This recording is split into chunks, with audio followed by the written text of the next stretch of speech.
My name is Claire Donovan, and before I tell you how my ex-husband's new wife tried to steal half of a $500 million company, let me start with the moment everything shifted. It was a late afternoon on the rugged coast of Maine. The air was thick with salt, and the gulls cried out as if warning me of the storm that was about to crash into my life. I was kneeling in my father's old garden hands, buried in soil that smelled like earth and memory. These roses weren't just flowers. They were the last living reminder of my father's faith in me, the man who believed that beauty could survive even the harshest winters. And then the sound. Click, click, click. The sharp metallic strike of stilettos against stone shattered the quiet. No one wore heels in this garden, not unless they came to trample, not to tend.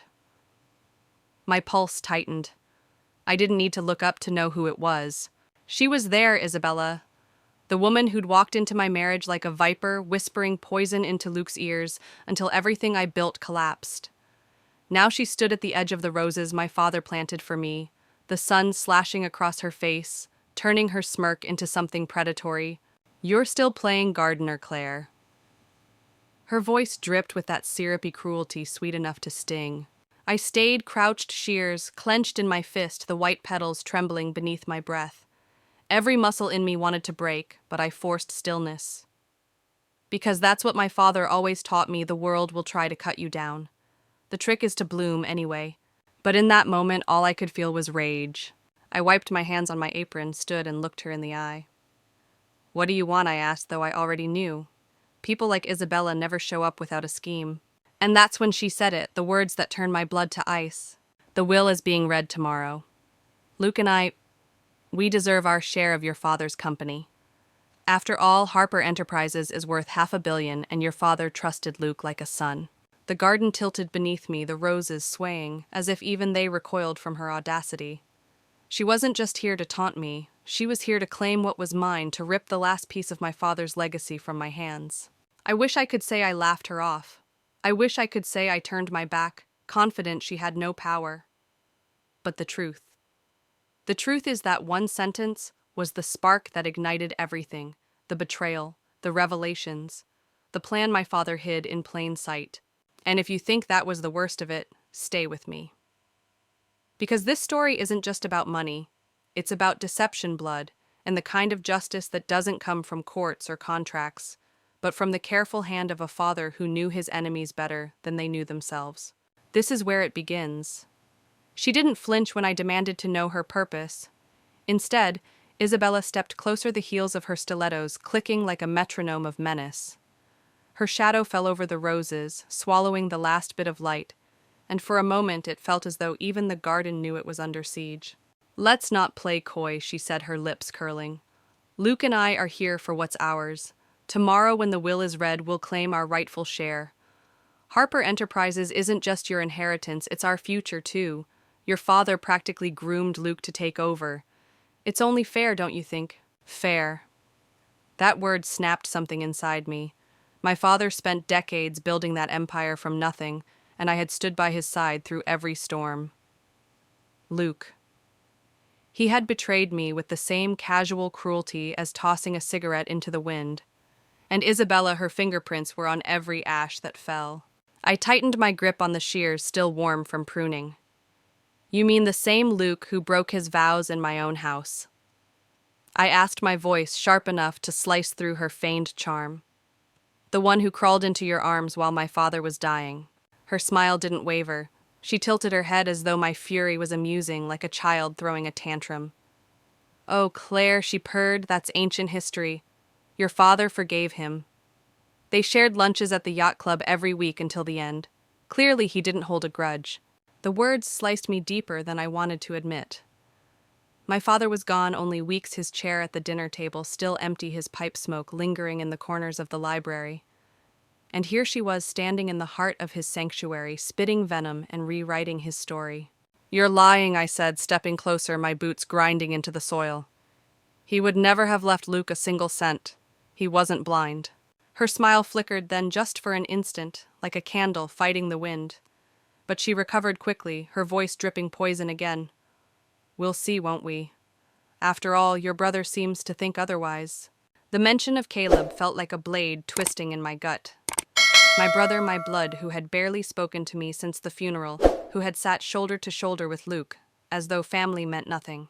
"You've talked to Caleb," I whispered, hating how small my voice sounded. Isabella leaned in so close her perfume choked me. "More than talked, sweetheart. He's been very cooperative." The words landed like a blow. My knuckles went white against the shears, rage and fear knotting in my chest. My father used to tell me, "The roses need a gentle hand, Claire, but never a weak one." Even thorns have their purpose. I wanted to be the gentle hand. But standing there with Isabella smirking like the devil's emissary, all I felt were thorns. "Get off my property," I hissed. My voice was low, steady, the kind that comes from a place deeper than anger, a place of survival. She laughed louder this time, her cruelty echoing against the stone walls. "Your property. This estate is worth millions. Do you really think you can keep it all? Playing gardener in your daddy's mansion while the rest of us get nothing?" She turned, then strutting toward the gate as if she already owned the path beneath her. Halfway down the walk, she tossed her final dagger over her shoulder. "Start packing, Claire. Luke and I will need a few weeks to redecorate once we move in." And then she was gone. I stood frozen, staring at the roses I'd crushed in my trembling hands. Their white petals, symbols of new beginnings, were smeared red with dirt, and in them I saw my reflection bruised, battered, but not broken. This wasn't just a battle over money or land. This was about the soul of everything my father built, and whether I had the strength to protect it. Before I continue, I want to ask you, have you ever faced someone who looked you dead in the eye and tried to take what was rightfully yours? Tell me in the comments, because I know I'm not the only one who's had to draw a line in the sand. And if you want to follow this journey, make sure you stay with me, because what happens next will shatter everything you think you know about loyalty, family, and justice. I dialed my best friend as my hand shook. The will was tomorrow. And tonight I discovered that the wolves weren't just at the door, they were already inside the garden. The night after Isabella left, I couldn't sleep. Her words rattled through me like loose stones in a jar. Luke and I deserve our share. Caleb has been very cooperative. Over and over the echo reminded me that she wasn't just bluffing, she believed she had leverage. By sunrise, I was pacing my father's study. The scent of his pipe still clung to the curtains, and the old oak desk bore the scratches of decades of late-night battles, financial statements, negotiations, decisions that built Harper Enterprises into a $500 million empire. It was here in this very room that I remembered Luke sitting across from my father years ago, trying too hard to impress him with numbers he didn't even understand. And now Isabella had the audacity to say Luke was practically a son.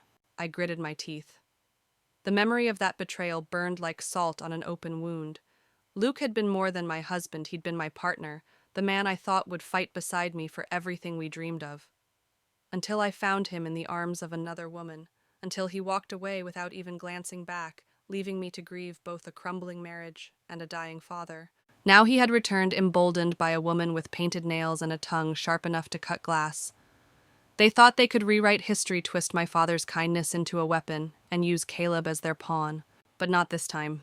I sat at the desk and opened the top drawer, pulling out the same silver letter opener my father had used for years. Its weight steadied me. I thought of his lessons. "Claire, you must learn to see clearly. Life will test you and people will try to bury you. But remember, even in the darkest soil, roses bloom." I had been the rose, and now I was ready to show my thorns. When Rachel arrived later that morning, I let it all spill: the confrontation in the garden, the claim on the company, and worst of all, Isabella's insistence that Caleb was helping them. Rachel leaned back in her chair, arms crossed, eyes narrowing. "That doesn't make sense. Caleb may have made mistakes, but siding with them? No. I don't buy it." "You didn't see her face," I snapped. "She was too confident. She thinks she already has him." Rachel reached across the desk, her hand firm on mine. "Claire, your father wasn't naive. He wouldn't have left loopholes for them to exploit. Whatever they're plotting, trust me, he prepared for it." Her certainty gave me a spark of hope, but doubt gnawed at me. Because what if Isabella was right? What if Caleb, blood of my blood, had chosen them over me? I clenched the letter opener tighter, picturing Luke's smug grin, Isabella's taunting eyes. I wanted to storm into their rented mansion by the harbor and demand answers. I wanted to shout that they had no claim, that my father's legacy wasn't up for grabs. But that's what they wanted: for me to lash out, lose control, and look weak. So instead, I swallowed the fury, forcing calm into my veins. Then what do we do? I asked. Rachel smiled faintly, the kind of smile that meant she was already 10 steps ahead. We wait, we listen, and we watch them hang themselves. But patience has never been my virtue. As I stared out the window at the roses glowing in the morning sun, I made a vow: if they wanted war, I would meet them on the battlefield. Not as the wounded ex-wife they thought they'd broken, but as my father's daughter, the heir he had raised to protect what mattered. This wasn't just about the money. It wasn't even about the estate. This was about the betrayal of trust, the theft of loyalty, and the audacity of those who thought they could walk into my life and take what wasn't theirs. So I sharpened my resolve like a blade. Rachel, I said, voice steady, whatever they're planning, I'll be ready. I won't let them win. And deep down, I knew the garden was only the beginning. The real fight would unfold where legacies are forged and destroyed inside the will. When Isabella dropped Caleb's name like a poisoned seed, it took root in my mind and refused to let go. All day I tried to shake it, but her words lingered like a curse. He's been very cooperative. That evening, I sat alone in the library, the fire crackling low in the hearth. My father's chair, still draped with the plaid throw he favored, stood empty beside me. I remembered him leaning back in that chair, Caleb and me sprawled on the rug at his feet, our hands sticky with chocolate from the fudge Mom used to make. Back then, Caleb was my shield. He was the one who scared away bullies at school, the one who whispered jokes during long, boring sermons. He was my brother, my ally. And now Isabella wanted me to believe he'd sold me out. The thought made my chest ache. I replayed the funeral in my head, the way Caleb avoided my eyes, the way he laughed too easily at Luke's jokes, as if desperate to prove his loyalty to anyone but me. I had chalked it up to grief, to the awkwardness of mourning. But what if it was more? Rachel tried to reassure me earlier, but her words couldn't silence the doubt. Because betrayal always cuts deepest when it comes from family. By midnight, I couldn't sit still any longer. I grabbed my coat and walked the length of the estate, the cold night air biting at my cheeks. The garden loomed like a ghost, the roses pale in the moonlight. My father used to say white roses meant new beginnings. Tonight they looked more like funeral shrouds. I clenched my fists. Caleb can't be against me, I told myself. He wouldn't. Would he? The next morning, confirmation, or what I thought was confirmation, came. A neighbor, Mrs. Harris, dropped by with a casserole, her voice trembling with sympathy. Saw Caleb yesterday, she said softly.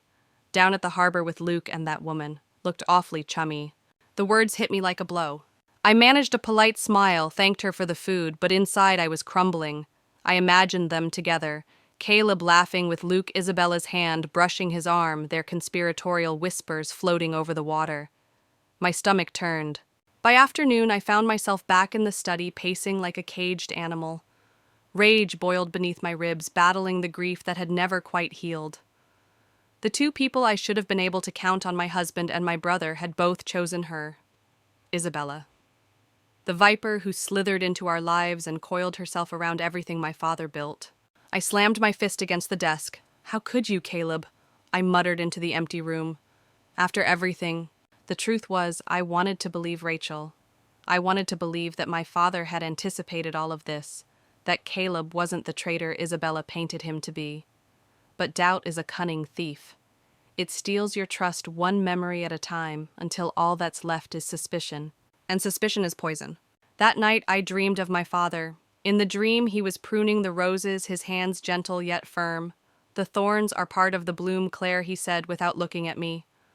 But you must decide, will you bleed or will you protect? I woke in a cold sweat, his words echoing. Protect. That's what I had to do, no matter what the cost. If Caleb had truly joined them, then I would have to face him as an enemy. And if he hadn't, well, then the coming storm would reveal the truth. Because tomorrow, when the will was read, masks would fall. But one thing was certain, I would not be blindsided again. This wasn't just a fight for money, it was a fight for loyalty, for blood, for the soul of our family. And as much as it broke my heart to admit it, Caleb might very well be standing on the wrong side. The morning after that restless night, I couldn't shake the heaviness pressing against my chest. Doubt about Caleb gnawed at me like a parasite.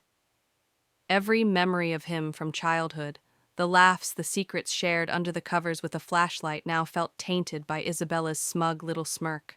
I knew I couldn't untangle this alone. So I picked up the phone and dialed Rachel. If there was anyone I could trust in this world, it was her. She'd been my anchor since law school, the one who never flinched when my marriage crumbled, the one who showed up at the funeral with tissues and wine when everyone else brought empty condolences. "Come over," I said, my voice cracking. "Please, I need to talk about the will." "I'll be there in 20, she promised, her tone steady like a lighthouse cutting through the storm. When her beat-up SUV rolled up the driveway, relief washed over me. She walked into the house balancing a stack of legal folders in one hand and a bottle of Pinot Noir in the other. "Thought we might need this," she said, holding up the wine with a wry grin. I laughed despite myself. That was Rachel, half lawyer, half sister, always knowing when to bring the law and when to bring the liquor. We settled in my father's study, the place that still smelled of his tobacco and leather. I clutched the unopened envelope I had found in the garden the day before, its edges damp with dew, my father's handwriting curling across the paper like a whisper from beyond the grave.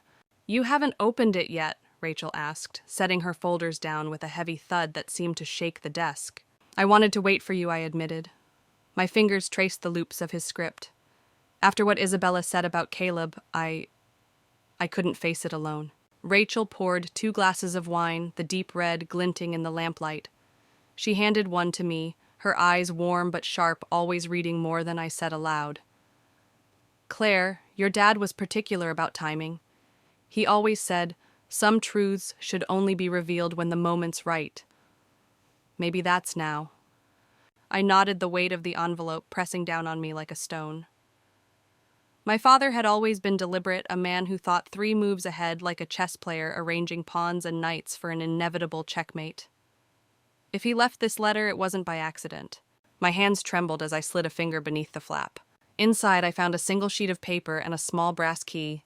"My dearest Claire," the letter began, his familiar handwriting pulling me back to Sunday mornings at the breakfast table, him scribbling notes while sipping coffee. "If you're reading this, then someone is circling the estate, and knowing people, I'd bet it's Isabella. She's all charm and no soul. This key opens the safe in my desk. Inside, you'll find what you need to protect what's yours. Remember what I taught you about chess? Sometimes you sacrifice a pawn to save the queen." The words blurred as tears welled in my eyes. Rachel leaned forward, her voice soft but fierce. "He knew. Claire, he knew exactly what they'd try. He set this up for you." I stared at the key in my palm, its metal cool and heavy. For the first time since Isabella's invasion of the garden, I felt something stronger than anger. I felt purpose. I looked at Rachel. "Let's open it." And as we moved toward the desk, my heart pounded not just with fear, but with a strange, exhilarating certainty. My father wasn't gone. His plan was alive, beating in the walls of this house, waiting for me to uncover it. Before I go on, let me ask you something. What would you have done if you found an envelope like that, a secret from someone you lost? Would you open it right away, or wait, afraid of what truths it might reveal? Tell me in the comments. I want to hear how you'd face that moment. Because I'll tell you this, the truth waiting in that safe would not only change everything I thought I knew about Caleb, about Isabella, and about Luke, it would light the match that set the entire empire on fire. Rachel slid the brass key into the lock of my father's desk, her movements slow, deliberate, as though she understood that what we were about to find could alter everything. The old oak groaned as the safe door clicked open. Inside was a thick folder, a flash drive, and stacks of documents tied neatly with string. For a moment, neither of us moved. The silence was heavy, filled with the weight of my father's foresight. He had always been meticulous, always 3 steps ahead of everyone else. And now, even in death, he was still protecting me. Rachel reached in first, pulling out the folder. When she dropped it onto the desk, photographs spilled across the polished wood. My breath caught in my throat. Isabella caught in the glow of a parking lot street lamp, slipping an envelope into the hands of a stranger. Luke exiting an office that wasn't Rachel's, holding documents I recognized from Harper Enterprises. Another picture showed a nurse, one of my father's caretakers, meeting Isabella in the shadows, her expression uneasy. My hands trembled as I flipped through them. "He had them followed," I whispered. Rachel nodded. "He hired investigators when he realized he was sick.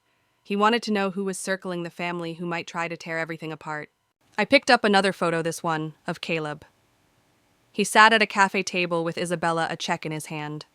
My heart collapsed into my stomach. She wasn't lying. Caleb had been with them. God, I breathed, pressing my fist against my mouth. It's true, he's against me. Look closer, Rachel urged. She pulled out a second photo, Caleb walking away from the table, the check still in his hand, his face twisted in disgust. He didn't cash it, Claire. He gave it to your dad. I blinked, the room spinning. So, he was pretending. Rachel's eyes softened. He was playing them. Your dad trusted him. Caleb fed them just enough to keep them confident while they built a case together. The relief that hit me was sharp, almost painful. My knees gave way, and I sank into the leather chair clutching the photographs. I'd been so ready to believe the worst, to let suspicion poison me completely. And yet here was the truth: my brother had been wearing a mask to protect us all. Rachel pointed to the flash drive. That's not just photos. Your dad recorded video evidence. Elsa Isabella bribing the nurse for details about the will. Luke transporting confidential files. Audio recordings too. Everything we need. I ran my fingers over the small device, the cool plastic humming like it carried my father's voice. Rachel pulled out another document, her tone grave but steady. And this is the real trap. A clause your dad added to the will just days before he passed. If Isabella and Luke accept their supposed inheritance, it triggers a legal investigation into Harper Enterprises. Every shred of this evidence goes public. I stared at the clause, the ink still dark, the words carved like stone. My father had built a chessboard around them, letting them think they were queens when in truth they were pawns marching straight into checkmate. Tears burned my eyes. He let them think they'd won, just to expose them. Rachel smiled faintly. Exactly. And tomorrow when the will is read, their downfall will be filmed in high definition. She wanted an audience, he made sure she'd get one. I leaned back, clutching the letter from the garden. My father's words rang louder than ever. Sometimes you sacrifice a pawn to save the queen. He hadn't just left me roses or an estate. He had left me a war plan complete with proof allies and traps woven into the very fabric of his legacy. For the first time in weeks, I felt steady. My father hadn't abandoned me. He had equipped me. And tomorrow, when Isabella strutted into the reading with her victory speech rehearsed, she wouldn't know that every camera she'd set up was about to record her own downfall. Before I continue, let me ask you this. Have you ever underestimated someone only to realize they were 2 steps ahead of you all along? It's humbling, isn't it? Share it below, because those are the moments that remind us. Appearances deceive, but strategy reveals the truth. Tomorrow the world would see who Isabella really was. And for once, I was ready. The safe door swung wide, revealing more than just papers and photos. It was like opening a time capsule my father had carefully buried, knowing one day I'd need its contents to fight. I stared at the flash drive resting on top of a stack of ledgers, its black casing unremarkable yet heavy with the promise of truth. Rachel slipped it into her laptop, the screen glowing pale in the dim study. For a moment, the room felt smaller, as if even the books lining the walls leaned in to listen. A video flickered to life. There she was, Isabella. Sitting in the corner booth of a diner I recognized from town, her posture dripping with arrogance. She leaned across the table to the nurse who had cared for my father in his final weeks. Sliding an envelope toward her, Isabella's voice was crystal clear. Tell me exactly what he said about the will. Every detail. And there's more of this, where that came from. The nurse hesitated, her hands twitching on the tabletop. The video cut to another angle, Isabella shoving the envelope closer, her manicured nails tapping with impatience. My stomach churned. Your father recorded this, Rachel murmured. The investigator wore a wire. He wanted evidence that would stand in court. Another clip played. Luke, my ex-husband, striding into the office of a rival attorney with a folder under his arm, the same folder I knew contained Harper Enterprises documents. His face was tense, sweat gleaming on his brow as he dropped the papers onto the desk. The rival lawyer reached for them with greedy hands. I pressed my palms to my eyes. He was selling us out. Rachel didn't answer. She didn't have to. When I looked up again, more photographs spilled across the desk. Bank statements showing funds siphoned from Harper Enterprises funneled through fake invoices into shell accounts. Emails between Isabella and Luke discussing liquidating assets once the old man was gone. It was all here. Every treacherous whisper, every theft, every betrayal neatly documented. But then Caleb's face appeared on the screen. My heart lurched. He was meeting Isabella in a parking lot, a check visible in his hand. For a split second, despair crushed me again. But the footage didn't end there. Caleb folded the check in half and shoved it into his pocket without signing anything. The camera zoomed in on his expression, disgust, not greed. Rachel froze the video. He never took their deal. He played along so your father could build the case. I exhaled shakily, the knot in my chest loosening. Caleb wasn't betraying me. He was risking everything to protect me. My eyes burned half from relief, half from shame for doubting him so quickly. Rachel tapped the folder beside the laptop. And this is the keystone. Your father drafted an amendment, a codicil to his will. Anyone who accepts a share of Harper Enterprises triggers a full investigation into financial irregularities. That means once Isabella and Luke take their so-called inheritance, every shred of this evidence goes public. They'll be handing their own noose to the authorities. I sat back, my father's words echoing in my mind. Sometimes you sacrifice a pawn to save the queen. He hadn't just been protecting me, he had been teaching me even in his absence. He knew Isabella's hunger would drive her straight into the trap. I picked up the letter again, tracing the lines of his handwriting. My father was gone, but his presence filled the room steady as the roses outside. He had left me the tools, the plan, and the allies. All I had to do was play my part. Rachel closed the laptop gently. Tomorrow she'll think she's walking into victory, but she'll be starring in her own downfall.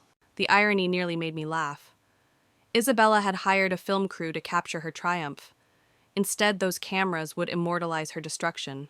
I looked at Rachel, my voice steady for the first time in weeks. Then tomorrow we let the show begin. Because this wasn't just about defending an inheritance. It was about reclaiming dignity, exposing corruption, and proving that no matter how cunning the snakes in the garden were, roses still had thorns. The folder lay open across my father's desk, and for a moment I couldn't breathe. Each photograph, each record was like a dagger, carving away at the illusions I once had about the people who claimed to love me. Rachel and I sat in silence as I sifted through them. One by one, their faces stared back at me. Isabella, with her perfect hair and sharper smile, caught in grainy surveillance, whispering to strangers in shadowed corners. Luke, my ex-husband, carrying stolen files out of Harper Enterprises as if he owned the place. His expression wasn't just guilty, it was gleeful, like betrayal gave him oxygen. And then there were the bank records, cold lines of numbers that told the ugliest story of all. Transfers, shell companies, siphoned accounts, it was theft written in black and white. Every dollar stolen from the company was a dollar ripped from my father's legacy. I clenched my fists, the papers crumpling under my grip. They didn't just betray me, I whispered. They betrayed him. They betrayed everything he built. Rachel nodded slowly, her eyes hard. This is who they are, Claire. They don't see legacy. They see loot. Her words stung because they were true. For years I'd blamed myself for the collapse of my marriage, told myself I wasn't enough, that Luke drifted because of some failure in me. But staring at the proof, I realized the truth. It was never about me. It was about their hunger, their greed, their endless appetite to consume what others created. Still, the hardest blow came from a photo I hadn't noticed before. Caleb, my brother, sitting across from Isabella at a diner table, a check between them. His face unreadable, his hand hovering above the paper. My breath caught. No. Rachel leaned over quickly. Look at the next shot. The next photograph showed Caleb walking away, the check crumpled but untouched, his jaw tight, his shoulders rigid. He didn't take it, Rachel said firmly. He kept it as proof. Your father told me himself Caleb gave it to him the same day. He's been feeding her crumbs, letting her think she won. I blinked back, tears, a storm of shame and relief colliding in my chest. I had doubted him. My own brother. And yet here was the evidence Caleb had been risking everything to guard our father's plan. But doubt is a cruel parasite. It doesn't die easily. Even as I held the photo, part of me whispered, what if he changes sides? What if tomorrow he falters? Rachel seemed to read my thoughts. Claire, I know it's hard to trust after everything. But your father didn't put this plan together lightly. Caleb was part of it from the start. Whatever fear you have, it's what Isabella wants. She thrives on dividing you. Her words grounded me. Isabella's greatest weapon wasn't money or power, it was manipulation. She planted seeds of doubt, let them fester, and then harvested the wreckage. She had done it with Luke, and she had tried to do it with Caleb. She almost succeeded with me. I set the photo down and inhaled deeply. Then we won't let her.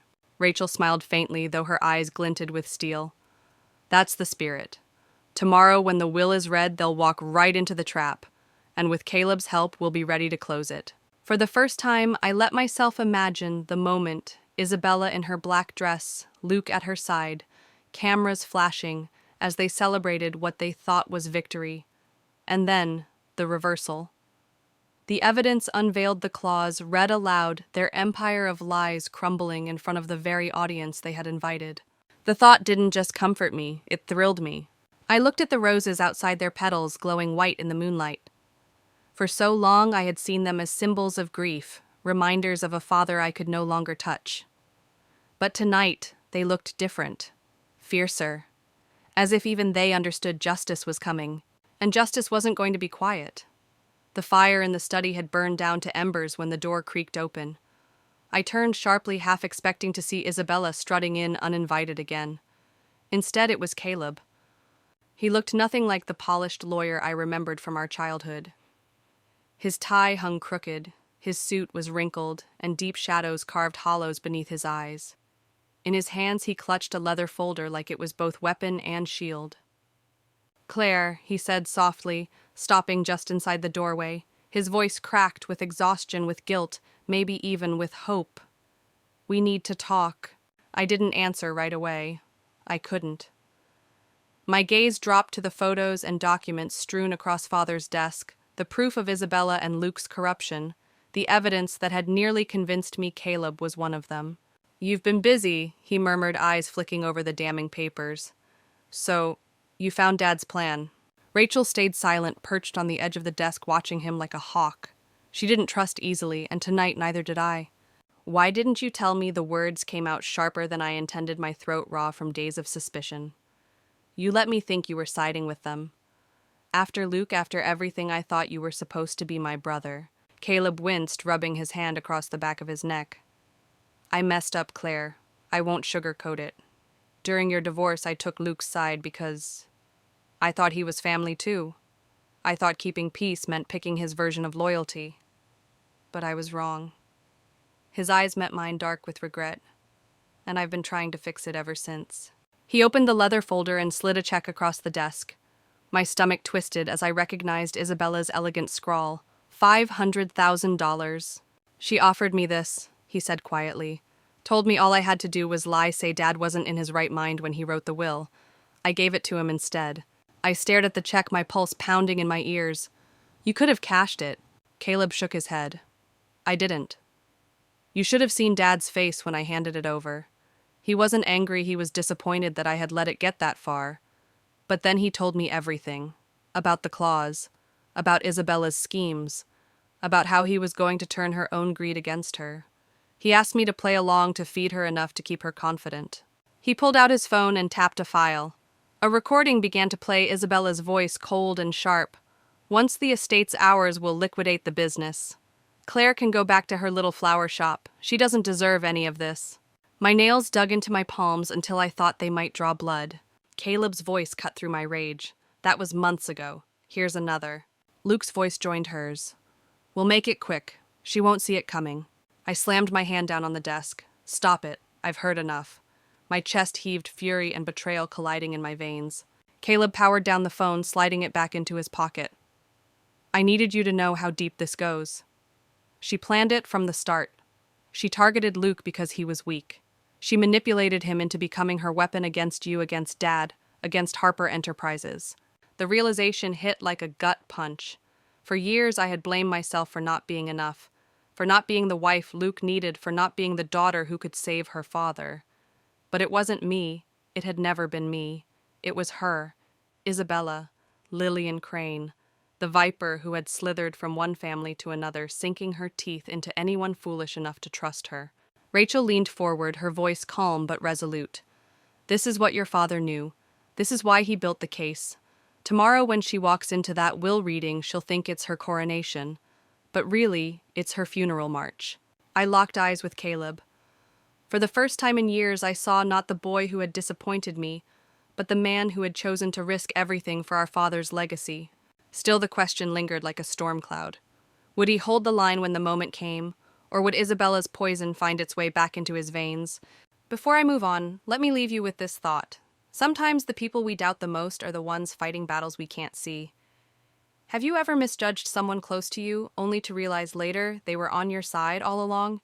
Share it below, because tomorrow's twist would prove just how dangerous assumptions can be. The study smelled of smoke and secrets, the kind of air that clings to your skin and reminds you of unfinished business. Caleb's confession still rang in my ears, but what he revealed next hit even harder. Dad knew Isabella wouldn't stop until she thought she had it all, Caleb said, sliding another document across the desk. So he rewrote the rules. This, he tapped the page with his finger, is the caudal. I leaned over my eyes, scanning the dense legal text. At first it was a blur of clauses and conditions, the kind of language that lawyers wrap around their clients like armor. But then the words sharpened into meaning. It was brilliant, cruel but brilliant. The amendment stated that any beneficiary who accepted their inheritance, anyone would automatically consent to a full investigation into Harper Enterprises' financial dealings during the last year of my father's life. Which meant that if Isabella and Luke dared to touch a penny, they would be handing investigators the keys to their own downfall. And with the evidence locked in that folder and on that flash drive, the trap would snap shut around them like a steel jaw. I sat back stunned. So they think they're walking into victory tomorrow. When in reality Rachel finished, they'll be walking straight into an indictment. The room seemed to tilt as the enormity of it hit me. My father had orchestrated everything. He hadn't just prepared for betrayal, he had baited it. He had known Isabella's greed would be her undoing, and he'd written it into law with the ink of his final days.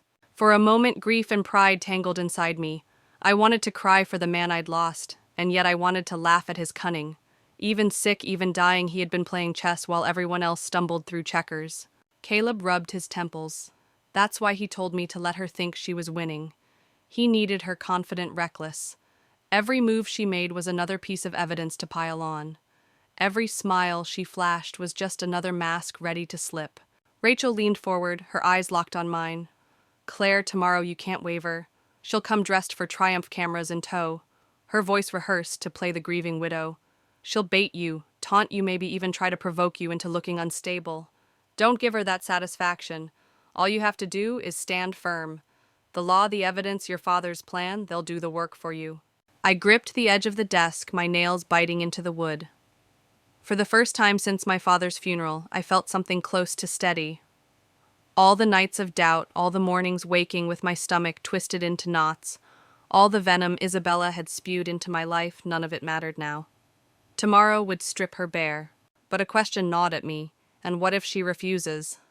What if she walks away before the claws can trigger? Rachel smiled the kind of smile that made her look like a wolf in sheep's clothing. She won't.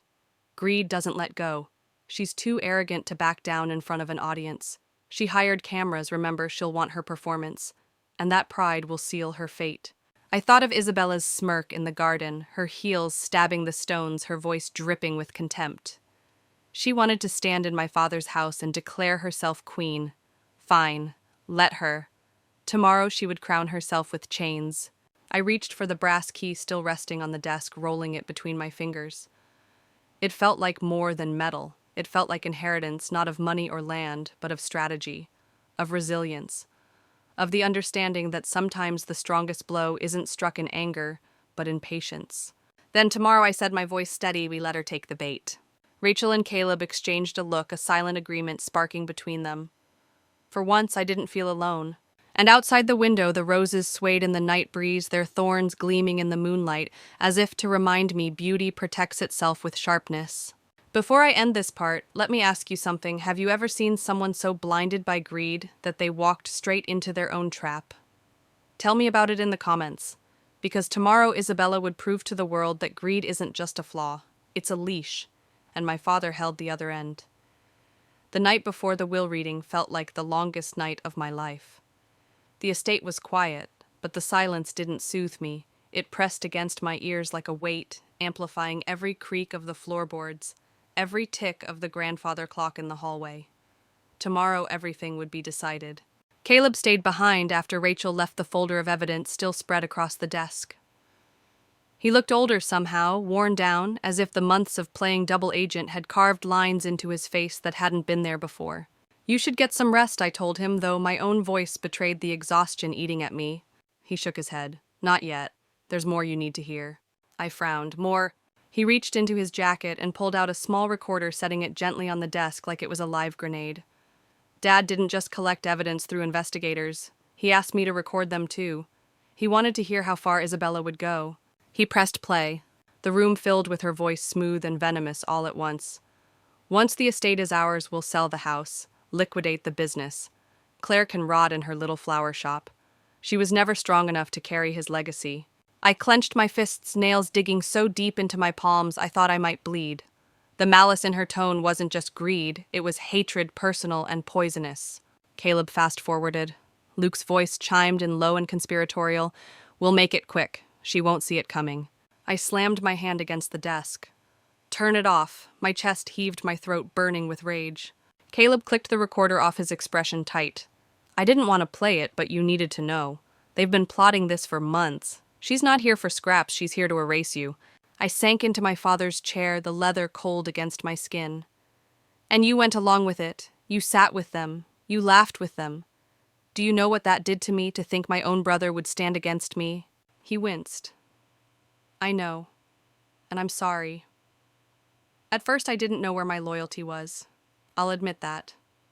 Luke was like a brother to me once too. But when Isabella offered me that check, I realized the truth. This was never about family. It was about control, about tearing apart everything Dad built. That's when I gave the check to him and swore I'd see it through. His voice cracked, then raw and unpolished. I was wrong, Claire. I should have stood by you from the beginning. I should have believed in you. I wanted to lash out again, to scream that apologies weren't enough. But instead I thought of my father, of how he had built his empire not with anger, but with strategy, with patience, with faith, that even broken trust could sometimes be reforged. Caleb slid another paper across the desk. Bank transfers. Isabella siphoned thousands from Harper Enterprises before Dad even got sick. Fake invoices, shell accounts. He knew she was bleeding the company, and he let her keep going so she'd expose herself. I scanned the numbers, each line a betrayal written in ink. My stomach churned, but my father's voice whispered in memory. Sometimes you sacrifice a pawn to save the queen. I looked up at Caleb. Then tomorrow she gets exactly what she asked for. He nodded. She even hired a film crew for the will reading. She thinks she's going to record her coronation. Dad would have loved the irony. The thought almost made me laugh, bitter and sharp. She'll be starring in her own downfall. For the first time in days, Caleb smiled, a tired, fragile smile, but real. We just have to hold steady. No matter what she says, no matter what venom she spits, we stay calm. We let the evidence speak. I glanced toward the window, the moon casting pale light over the roses. They stood tall, unyielding, their thorns glinting like tiny blades. Tomorrow the world would see the truth, and Isabella would learn that greed doesn't crown queens, it buries them. The morning of the will reading broke with a cold clarity. Sunlight cut across the estate in long blades, igniting the dew on the roses into shards of glass. Every sound felt louder than usual, the crunch of gravel under tires, the rustle of expensive fabrics as guests arrived, the low murmur of reporters gathering like vultures outside the gates. Inside, the air hummed with tension. I stood in front of the mirror in my father's study, fastening the necklace he'd given me on my 16th birthday. It wasn't about vanity, it was armor. Every detail mattered today. My calm, my composure, my very breath would be scrutinized. Isabella was counting on me to crack, to unravel.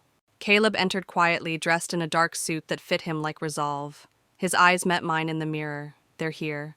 I nodded once, steadying my hands against the edge of the dresser. Then let's begin. The grand hall was staged like a theater. Isabella had ensured it. Rows of polished chairs, floral arrangements imported from New York, and most tellingly 2 camera crews, with their red recording lights blinking like watchful eyes. She wanted a spectacle, a coronation captured in high definition. And then she appeared. Isabella swept into the hall in a dress that shimmered like spilled champagne, her heels clicking against the marble with every ounce of entitlement she could muster. At her side was Luke, smug in his tailored suit, their clasped hands a declaration of alliance. Behind them trailed their lawyers, eyes sharp and predatory. I caught Isabella's smile as her gaze flicked over me, condescending venom wrapped in velvet. To the untrained eye, she looked like the grieving widow prepared to claim her due. But I could see the hunger in her eyes. She wasn't here for closure, she was here for conquest. The attorney, Mr. Davis, cleared his throat, commanding silence. His voice echoed as he began. We are gathered for the formal reading of the last will and testament of Mr. Henry Harper. Every syllable tightened the knot in my chest. My father's absence felt raw in that moment, sharper than it had at the funeral. But grief had no place here. This was war. As Davis read through the preliminary clauses, the debts settled, minor bequests acknowledged, I barely heard him. My eyes stayed locked on Isabella, who sat with perfect posture, her fingers drumming on Luke's knee, already anticipating her triumph. And then it came, the clause. To my beloved daughter, Claire Harper, and to my widow, Isabella Harper, I leave the remainder of my estate under the following condition, that any beneficiary who accepts their share consents to a full and public investigation into the financial records of Harper Enterprises during the final year of my life. A murmur rippled through the room. The reporters perked up pens, scratching furiously. Isabella's smile faltered just for a second, but it was enough. I saw the flicker in her eyes, the quick calculation behind her mask. Luke leaned closer to her, whispering something sharp. She straightened, regaining composure, and forced a laugh. Of course, she said aloud, projecting her voice so the cameras could drink it in.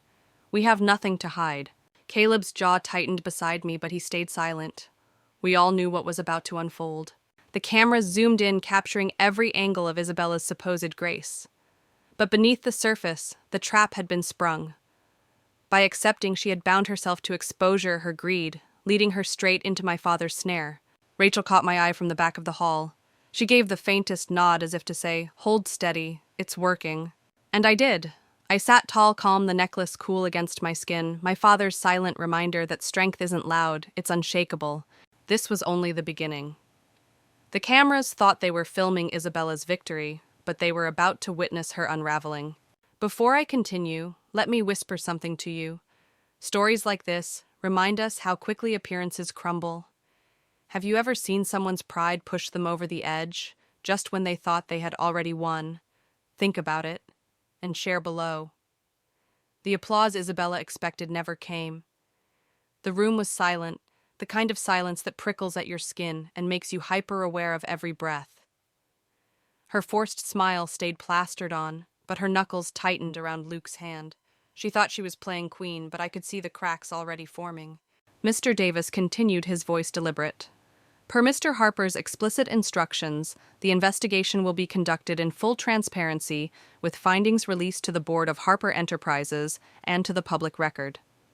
Any evidence of misconduct will void that beneficiary's inheritance and redirect their share to the remaining eligible party. The gasp that followed wasn't mine. It was Isabella's. For the first time, her composure slipped.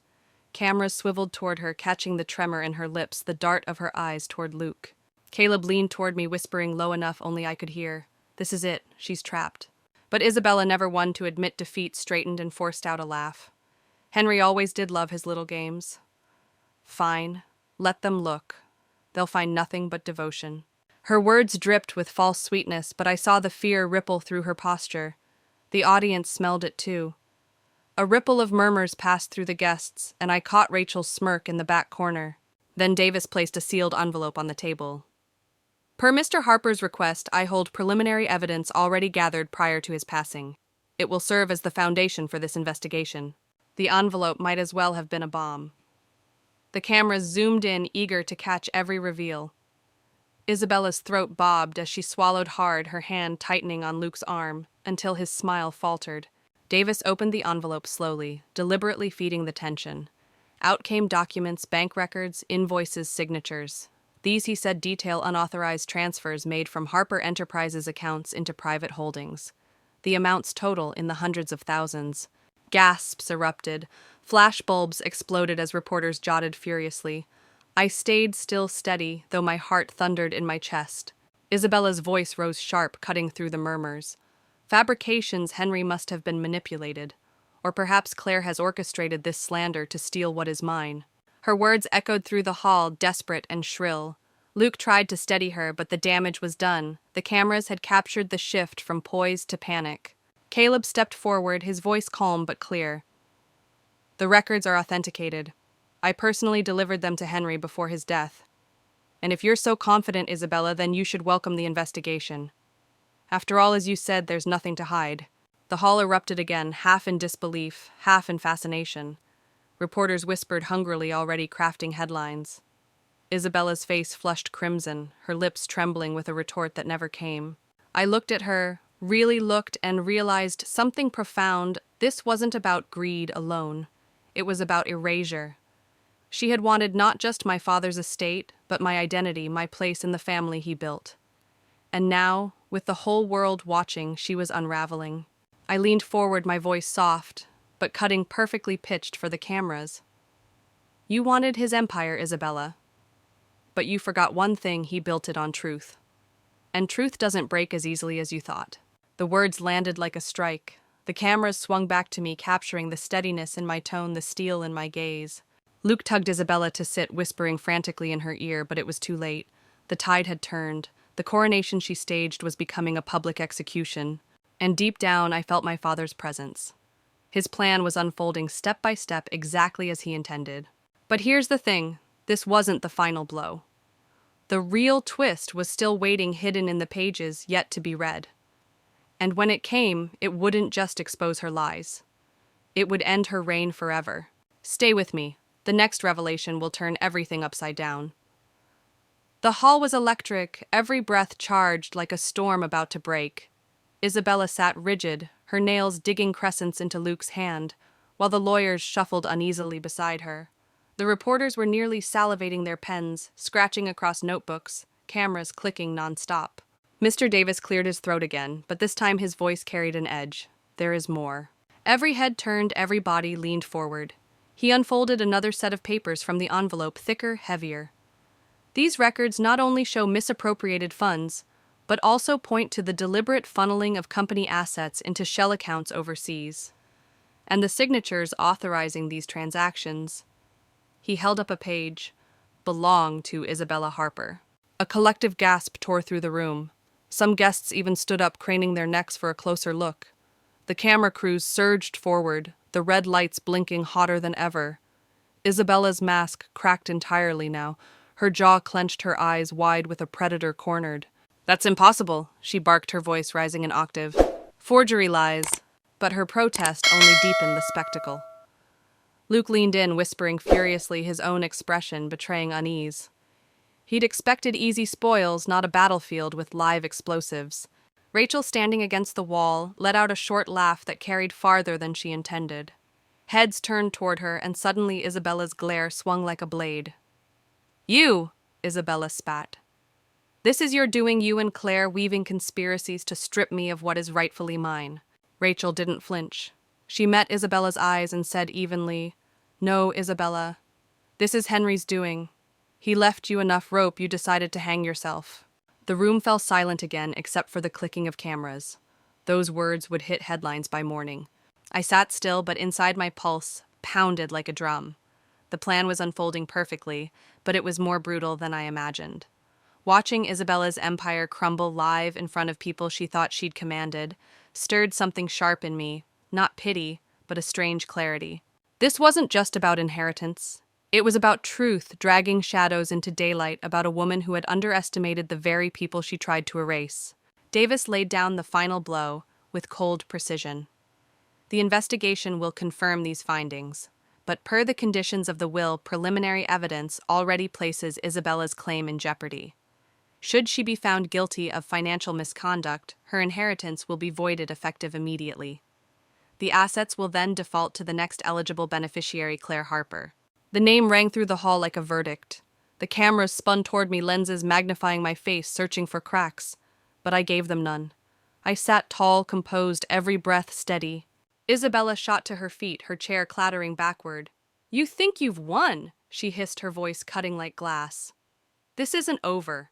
I built this household, this family. Without me, you're nothing but a fragile little girl clutching a dead man's memory. Her words echoed venomous and raw.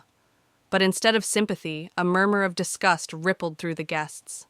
She had shown her true face, and the cameras had caught it all. Caleb stepped closer to me, a protective shadow at my side, but I shook my head gently. This wasn't the moment to strike back with anger. It was the moment to let silence do its work. And silence did.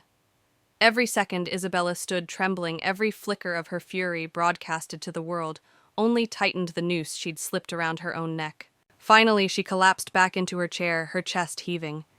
Luke looked at her like a man realizing he'd bet on the wrong horse. Even the lawyers leaned away, as if afraid her downfall might be contagious. I glanced at Rachel, and she gave me that knowing look again. Steady, Claire.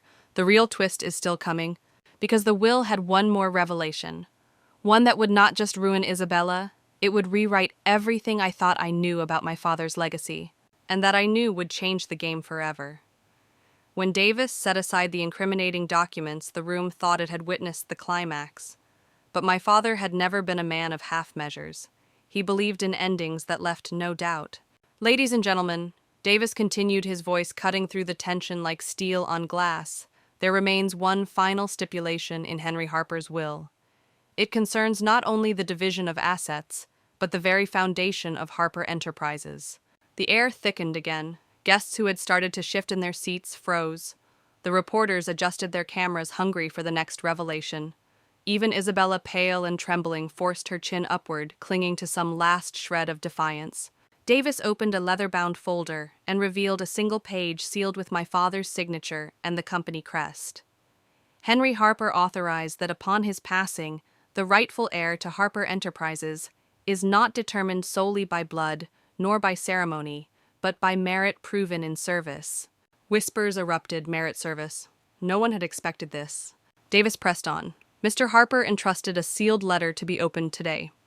It contains the name of the individual he deemed worthy, based on years of loyalty, integrity, and sacrifice for the company's future. The cameras panned wildly between Isabella, myself, even Caleb. My heart thudded so hard I thought it might betray me. I knew my father valued principle above everything, but had I done enough to prove worthy in his eyes? Davis carefully broke the seal, the tearing sound amplified in the hushed hall. He unfolded the page, read silently for a moment, then lifted his gaze. Henry Harper declares Claire Harper the sole inheritor of Harper Enterprises, citing her demonstrated integrity, vision, and devotion to preserving the company's founding values. The hall erupted. Gasps, applause, shouts, an orchestra of disbelief and vindication. Reporters surged forward, cameras flashing like lightning. I sat frozen, my name still echoing in my ears. For a heartbeat, I couldn't breathe. Then the weight of it all sank in. My father had entrusted me not just with his estate, but with his life's work. Across the table, Isabella broke. A guttural sound escaped her throat part. Scream, part, sob. No, this was mine. He promised me everything. You were nothing but his pet project. She lunged toward me, but Luke caught her arm. His face was stricken, not with love, but with dawning realization. He had hitched himself to a sinking ship. The guests recoiled at her outburst. The cameras drank in every wild gesture, every tear. The image of her poised coronation queen was gone forever, replaced by the spectacle of a woman undone by her own greed. I rose slowly, steadying my voice even as adrenaline roared through my veins. This company was never about crowns or titles. My father built it with sweat and sacrifice, and he wanted it to survive on truth, not deceit. Today isn't about me defeating Isabella. It's about protecting what he stood for. The room stilled, listening. My words weren't rehearsed. They came raw from the marrow of my bones. I accept his legacy, not as a throne, but as a responsibility. And I will honor it for him and for every person who believed Harper Enterprises was more than one woman's ambition. The applause that followed wasn't thunderous, it was steady, resolute. A sound of affirmation rather than frenzy. Isabella collapsed back into her chair, sobbing her empire in ruins. Luke disentangled himself from her grip, stepping away as though her downfall might stain him too. Rachel caught my eye, her expression a mix of triumph and quiet relief. Caleb's hand brushed mine under the table, grounding me in the whirlwind. For a fleeting moment, I felt my father there, his presence in the echo of my heartbeat, in the steadiness of my resolve. His plan had worked, the truth had prevailed. But I knew this wasn't the end. Inheritances can be signed, empires can be passed, but the real challenge is living up to them. And that perhaps was the twist my father always intended, not a crown on my head, but a fire under my feet. And before I take you into the quiet aftermath, before we breathe again, don't forget to stay with me. Because what happened after the cameras left the hall was something no one expected. It's a story worth hearing, and I want you there when I tell it. When the last camera light dimmed and the guests dispersed, silence finally returned to the great hall. The chandeliers still glowed, but the weight of spectacle was gone. For the first time in what felt like years, I could exhale. I stayed seated long after everyone else had left. The papers, the evidence, the will, all of it remained on the table like artifacts from a war just fought. And in many ways it had been a war one waged not with weapons, but with truth and shadows. Rachel joined me quietly, resting a hand on my shoulder. "You did it," she whispered, but I shook my head gently. "No, we did it. My father did it. And maybe now finally we can start living instead of surviving." Caleb approached, then his presence steady and warm. He didn't need to say anything. His hand found mine, and in that simple gesture, I felt a promise not of wealth or power, but of belonging, of having someone who would stand beside me when the lights faded. Later, walking through the Harper Estate's gardens, I realized the true legacy my father had left me. It wasn't the company or the inheritance. It was the clarity to see that bloodlines do not define family, that crowns do not define worth, and that silence in the face of deception is complicity. I paused beneath the old oak tree, the one where he used to sit with me as a child, telling me stories about resilience. For the first time in years, I smiled without bitterness. My journey wasn't about proving Isabella wrong. It was about proving to myself that I could carry forward with integrity. And as I looked up at the night sky, I knew my father was at peace because his daughter had chosen truth over fear, and so would I always.